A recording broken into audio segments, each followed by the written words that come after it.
नमस्कार, मी विजय साळवे आणि तुम्ही एबीपी माझावर पाहताय खास बुलेटिन मुंबई ईस्ट वेस्ट। सुरुवात करूया या बुलेटिनला एका मोठ्या बातमीनं। उपमुख्यमंत्री अजित पवारांच्या भीषण विमान अपघात प्रकरणात एअरक्राफ्ट ॲक्सिडेंट इन्व्हेस्टिगेशन ब्युरोनं चौकशी सुरू केली असल्याचं उत्तर केंद्रीय हवाई वाहतूक मंत्री राममोहन नायडू किंजरापू यांनी मुख्यमंत्री देवेंद्र फडणवीस यांच्या पत्रावर दिलंय।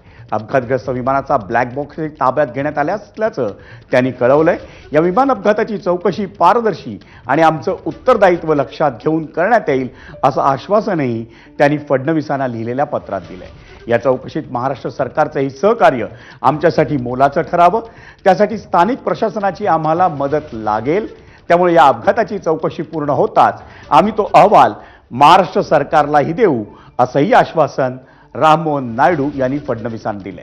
अजित पवारांच्या विमानाचा अपघात नेमका कशामुळे घडला आणि त्याच्या कारणांची चौकशी करण्यात यावी अशी मागणी फडणवीसांनी पत्रातून केली होती।